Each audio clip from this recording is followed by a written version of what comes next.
Good morning. Good morning. It's nice to see you all this morning.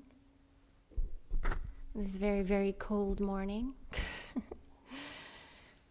Welcome to our Sunday meditation service. And my name is Kathy.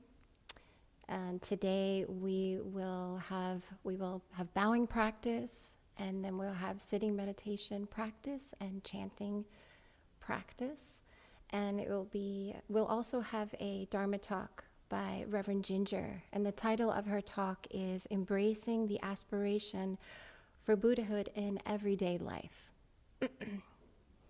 So, and after this session, we have a Kyohadan meeting as well for Dharma name holders. So if we could all rise for bowing practice.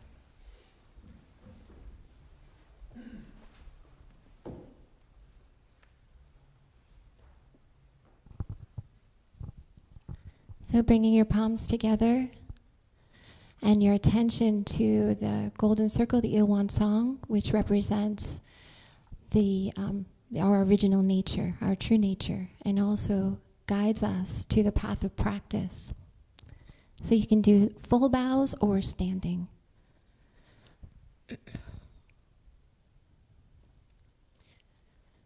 I bow in gratitude to the grace of heaven and earth, honoring the beneficence of the earth and the sky, being grateful for the air we breathe and the ground we walk on and all of nature.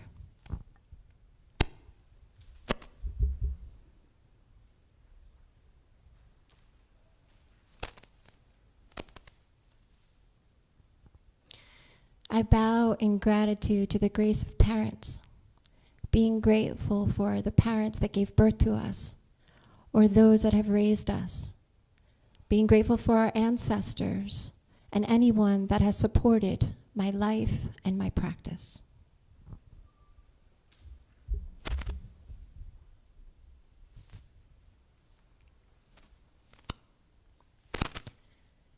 I bow in gratitude to the grace of fellow beings, realizing the truth of interconnectedness.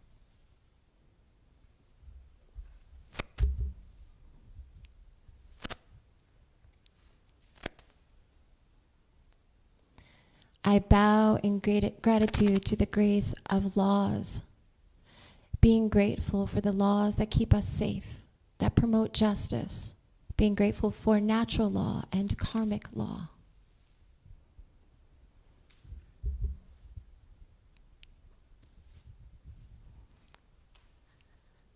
Now please take a moment to face each other and greet the Buddha next to each other with your beautiful smiles. And then please be seated.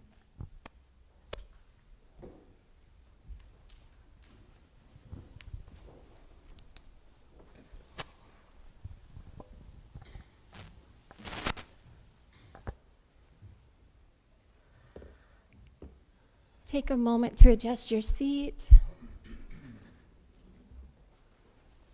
and get comfortable. Now Pete will guide us in the method of sitting meditation.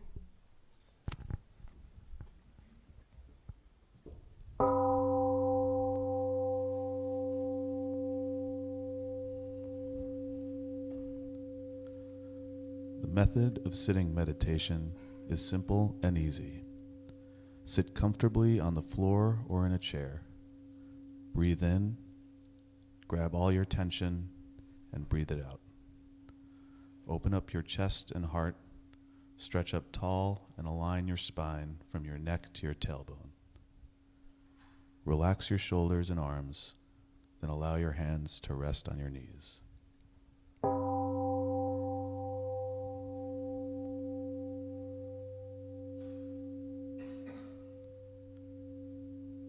Bring your attention to your breath. As you exhale, release all mental and physical tension. Invite your attention to abide in your chi energy field, which is called Tanjan. This is located about 2 inches below your navel and is the power center for your breathing.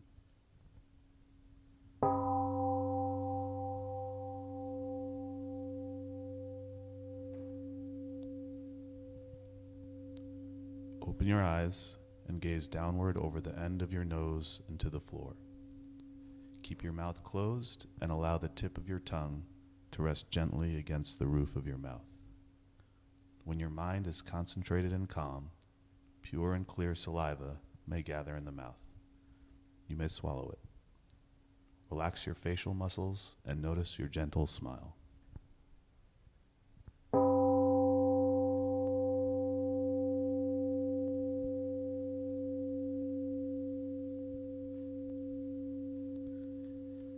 If your face or body begins to itch, do not scratch.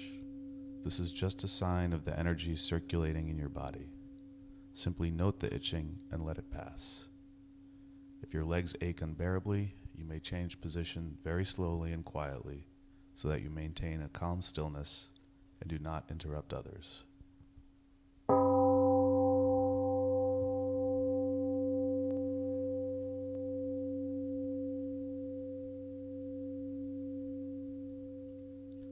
When thoughts arise in your mind, do not be discouraged or disturbed by them.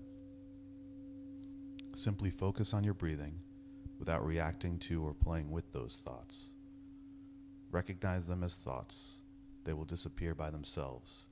And remember, keep bringing your awareness back to your Danjan breathing center.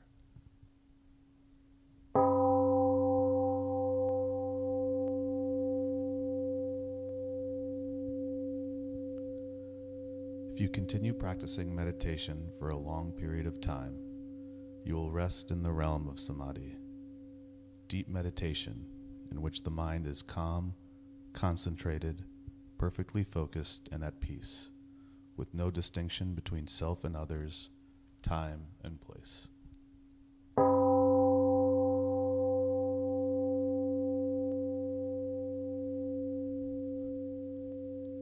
We are grateful to sit quietly together, finding the still point within. May we be here now, aware of our ever calm and alert spirit.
When it comes to meditation, there are many forms. Please join us in chanting meditation of the Ilwan Song Vow and the Heart Sutra on page 4 and 5, led by John Delicante and Reverend Ginger.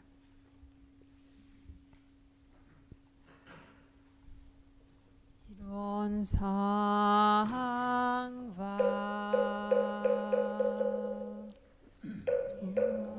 Is the realm of samadhi beyond words and speech, the gateway of birth and death, transcending being, non-being, the origin of heaven and parents, fellow beings, and lost true nature of all Buddhas, enlightened masters, enlightened people, and sentient beings.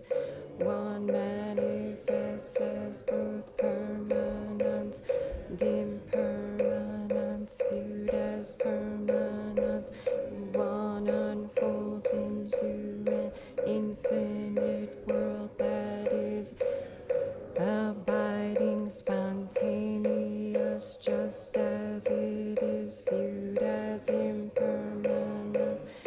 One unfolds into infinite worlds through the cycle of formation, duration, decay, and extinction of the universe, the birth, aging, illness, and death of all beings, according to how we use our minds, bodies in the four forms of birth, transformed through the 6 realms of existence, or regressing with grace, or rising from harm, or harm from grace. Therefore, unawakened beings vow to practice heartedly, modeling ourselves after Ilwan Song, the Dharma Kaya Buddha, by cultivating our minds and bodies deeply. Human affairs and universal principles thoroughly, using our minds and bodies skillfully, thus progressing rather than regressing, receiving grace rather than harm, till we attain the great empowerment of Ilwan and become one with the nature of Ilwan. Heart Sutra. The Bodhisattva of great compassion, when deeply practicing Prajna Paramita, realized that all 5 aggregates are empty, and thus became free from all suffering and distress. Shariputra, form does not differ from emptiness. Emptiness does not differ from form. Form is emptiness. Emptiness is form. The same is true of sensations, perceptions, impulses, and consciousness. So Shariputra, all dharmas are empty. They do not appear or disappear, are not tainted or pure, do not increase or decrease. Emptiness, no form, no sensations, no perceptions, no impulses, no consciousness, no eyes, no ears, no nose, no tongue, no body, mind, no form, no sound, no smell, no taste, no touch, no object of mind, no realm of eye, ear, nose, tongue, body, or mind, consciousness, ignorance nor extinction of ignorance, no old days and death, no extinction of them. Suffering, no cause of suffering, no cessation of suffering. Path, no wisdom, no attainment, with nothing to attain. The Bodhisattva relies on Prajnaparamita. Therefore, the mind has no hindrance. Without any hindrance, no fears exist. Free from delusion, one dwells in nirvana. All Buddhas of the past, present, and future rely on Prajnaparamita. Attain supreme enlightenment, therefore know that Prajnaparamita, the great mantra, is the great enlightening mantra, is the unsurpassed and unequaled mantra, which is able to eliminate all suffering. This is true, not false.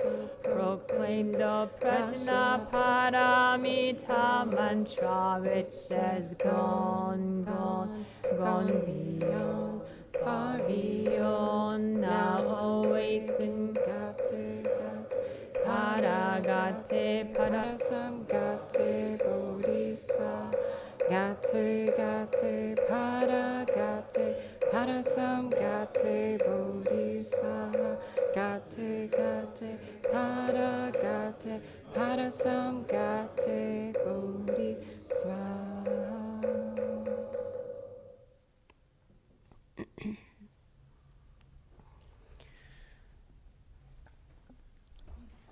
Now, take a moment to raise your arms up.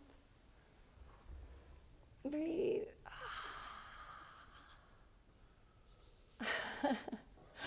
Breathe out. And stretch to both sides. Twisting the back. Take a moment to roll your neck. Been sitting for a while. In the other direction.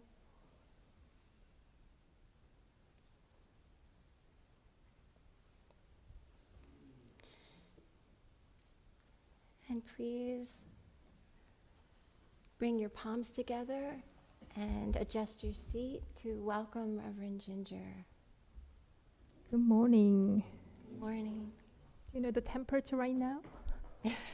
Yes, cold. That's the answer. So we are all winner in that sense. You made your way to the One Dharma Center this cold day.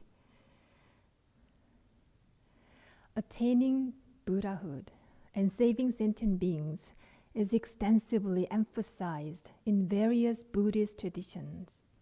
It is a shared aspiration among one Buddhist practitioners, and this is especially true for those who are ordained. Have you ever reflected on its personal significance? Some people believe that reaching Buddhahood is reserved for only a selected few. Others may casually utter the phrase, attaining Buddhahood, just like they do world peace, without thoughtful intention. This morning, I'd like to reflect on the personal significance of attaining Buddhahood and delivering sentient beings. So Taesand, the founding teacher of Won Buddhism, states, among the affairs that a person born into this world should conduct, there are two major ones. The first is to meet a right Dharma teacher and attain Buddhahood. The second is, after attaining the great way, to deliver all sentient beings. These two are the greatest of all human affairs. From an enlightened perspective, embodying this aspiration is clearly the most crucial aspect of human life. Why is this so? This is because we are spiritual beings before we are physical beings. To realize this fact about ourselves is called seeing our true nature. And our journey to Buddhahood begins with this realization. In one Buddhism and Buddhism alike, the phrase attaining Buddhahood and delivering sentient beings comes together as one meaning. This morning, I'll refer to this phrase as the aspiration. However, did you know that there's another phrase that we need to pay attention to?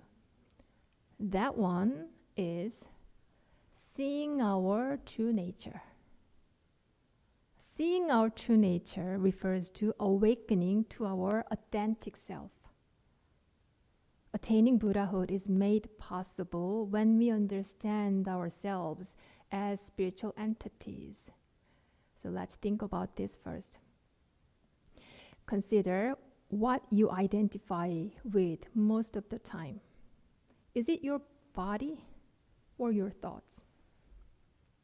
Neither of these remains the same even for a single moment, which means these are not the real you. What about your feelings and emotions? Are they reliable and steadfast? You know, the answer is no. They are ephemeral. Let's say that there is something consciously or unconsciously occupying my energy. Even if there is, it doesn't represent the real me either. So, where does the real me exist? It exists beyond all these disguised acting as myself. In his book, The Untethered Soul, Michael Singer uses the term the seed of self to describe the authentic self. Here is a brief description.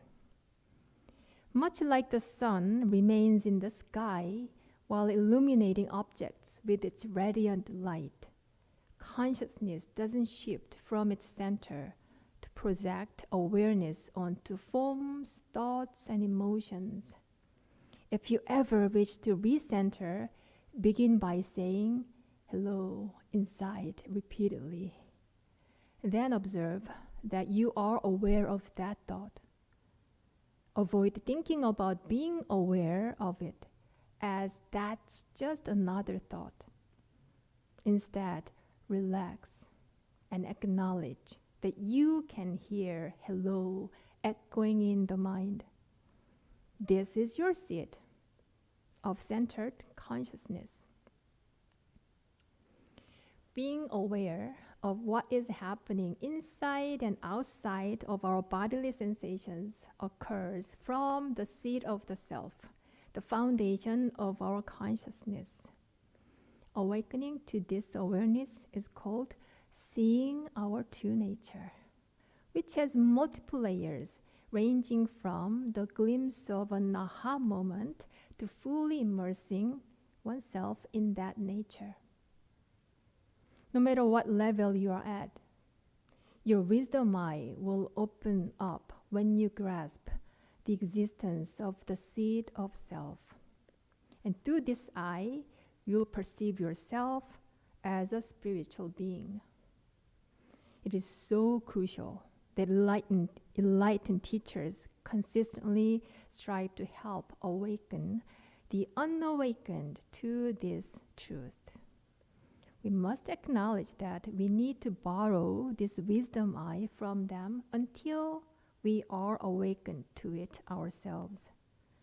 At this point, we are at the beginning of our spiritual journey. Master Sotaesan says, the reason a person cultivating the way strives to see our true nature is to understand the original realm of our true nature. And by using our mind and body without fault, like that realm, to attain Buddhahood.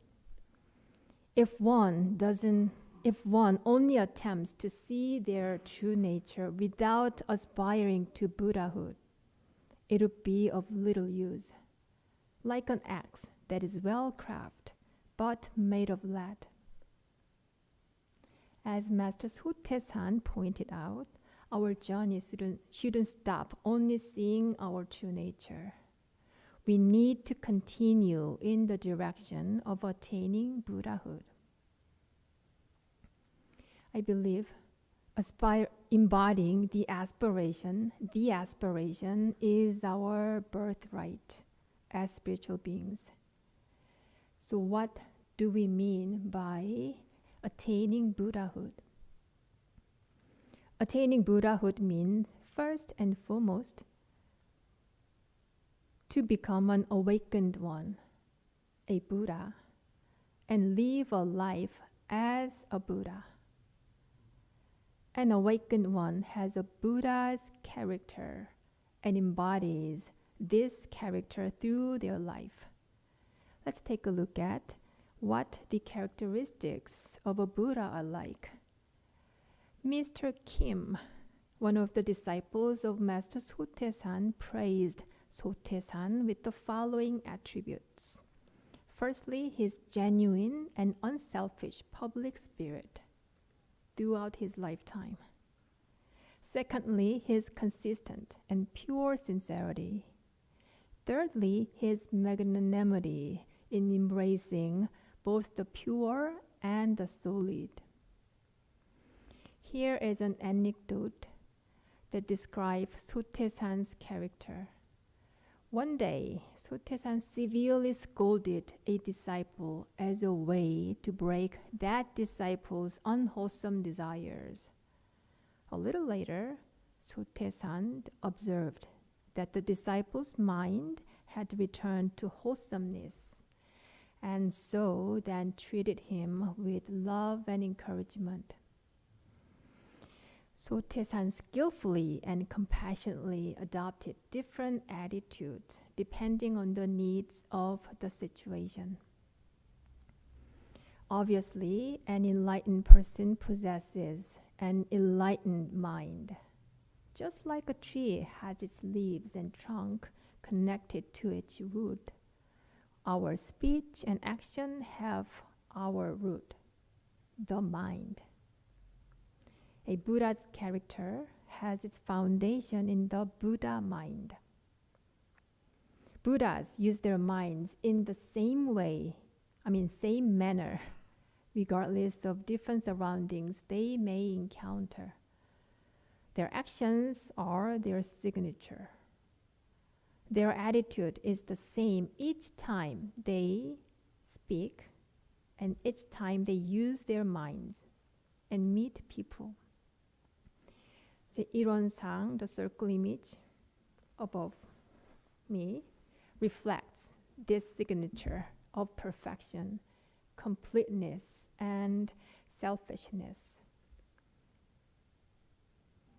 Having the aspiration means having a clear direction in life. When we speak of having the aspiration of attaining Buddhahood, we model our attitude in life after enlightened teachers and align ourselves in the same direction as theirs. In the course of our lives, we establish two significant connections. Do you know what those connections would be? One with ourselves and one with others. There you go. So when it comes to ourselves, our connection with the aspiration helps us to adopt the life of a Buddha so we can achieve the best version of ourselves possible. While doing so, we constantly make connections with others. And this connection primarily is affected by the law of cause and effect. Through it, we must first sow if we want to reap the results. The world responds to me in proportion to what I contribute. So do we desire something beneficial from the world? If yes, we must plant the seed of benefit. This is how wise people cultivate their lives. Wise people know this principle and plant what they want to reap. They do so not out of the expectation of a specific outcome, but because they inherently grasp this principle in their hearts. The underlying principle of altruism. When we look around the world, we can find individuals who naturally embody this attitude. And one such person is the retired professor and poet, Chun Young-ae, who is Korean. This renowned Goethe scholar, you know Goethe, right? Goethe, the German philosopher, poet, yes? Goethe scholar, also known as Grandma Goethe, had a dream to build a traditional Korean library complex in Korean Sewon near Seoul. Despite challenges and limited resources, she fulfilled her dream and completed the project within a decade. The library, named Yeobek after her father, embodied a pure and bright light, welcoming readers and their discussions. The place is bustling with guests who visit it regularly. The atmosphere is serene, embracing people's minds with bright and pure energy. Adjacent to the main building, there is a place called Friendship, which functions as a guest house for any foreigner seeking to experience the space. Once they sign up and leave a comment in the guest book, they can stay for free. Ms. Chun, the retired scholar, shares that she experienced such hospitality while studying in Germany, and now she is paying it forward. I saw this documentary film about her, and I could see that she was the embodiment of altruism.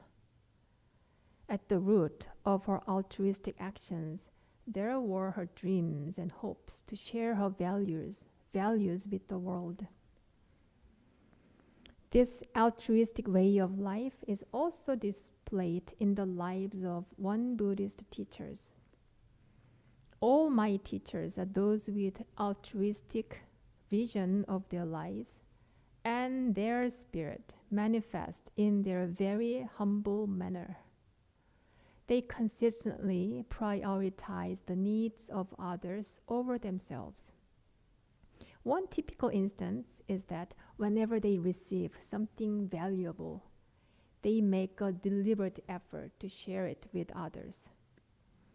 My primary teacher, her name is Untawanim, is just like this. When I was a novice, I noticed that Untawanim always kept the best fruit that came in during holidays, and then she gave that fruit to her teacher. Through the lives of Grandma Goethe and many Won Buddhist teachers, I have observed that the blossom of our spiritual practice is revealed in the form of altruistic life, a manifestation of Buddhahood. Buddhahood is not reserved for special teachers or sages. It is available to us all. So now the question is, what effort do we need to make in our daily life to pave the path to Buddhahood? What is fascinating when it comes to spirituality is that it is like an open book test. The model answer is always presented to us in Dharma books. In one Buddhist scriptures, for example, we can study the principles of how our minds work, as well as the underlying principles of the world, namely cause and effect, and the universe. Scriptures and Dharma's teaching are important.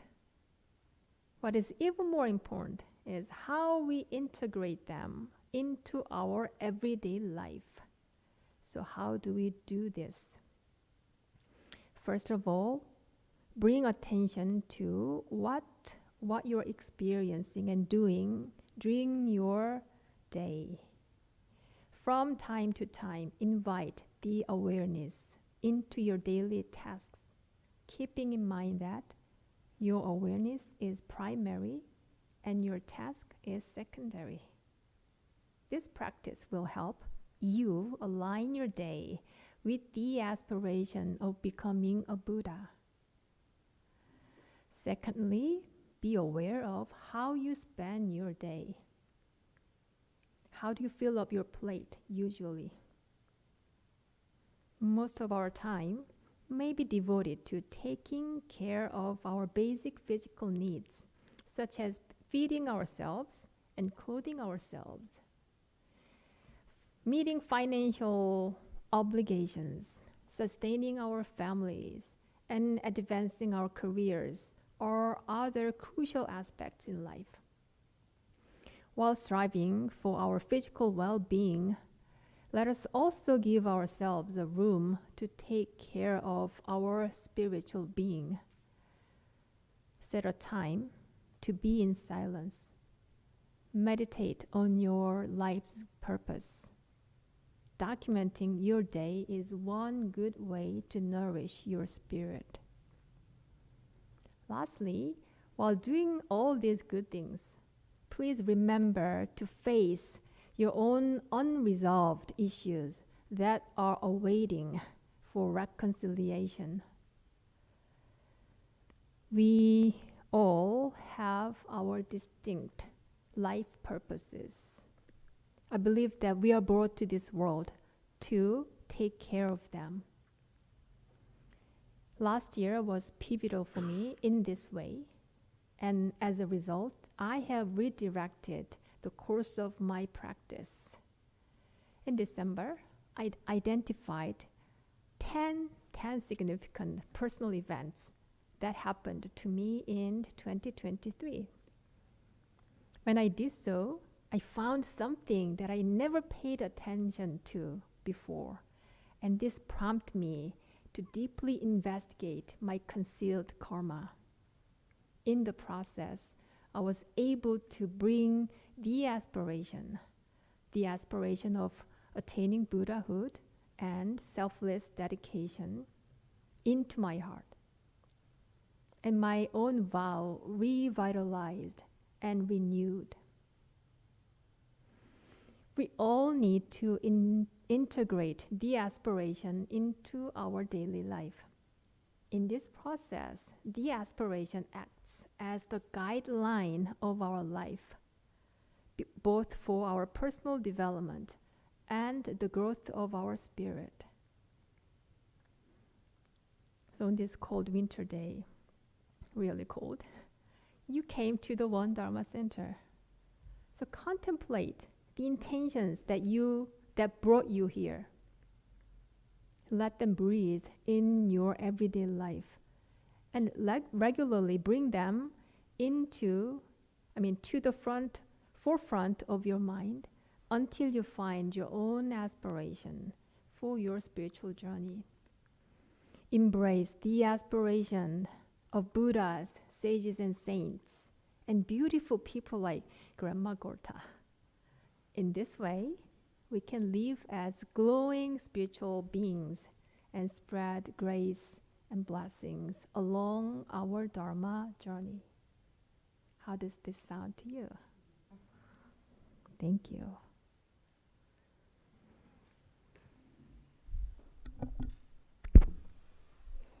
Thank you, Reverend Ginger.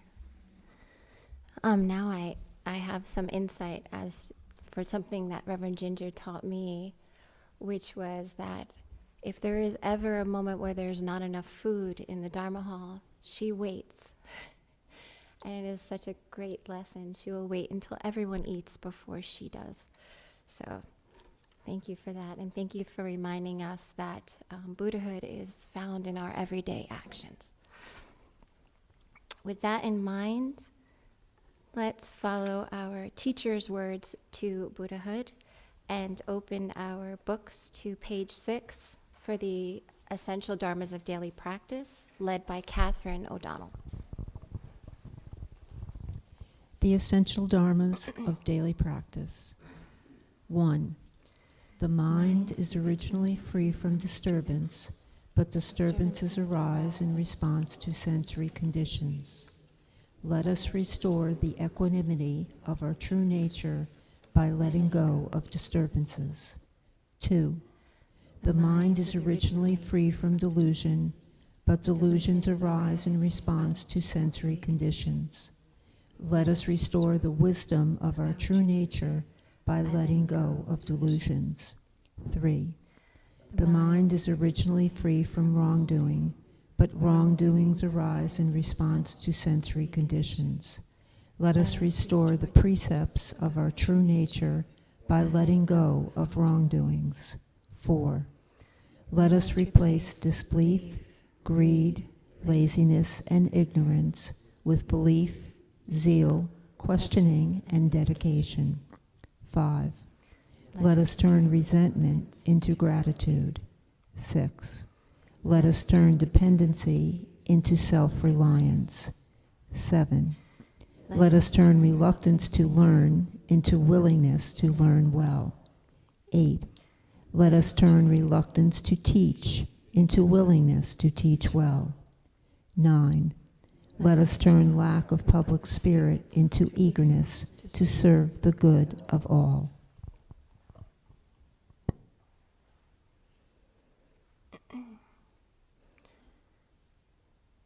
I have a few announcements.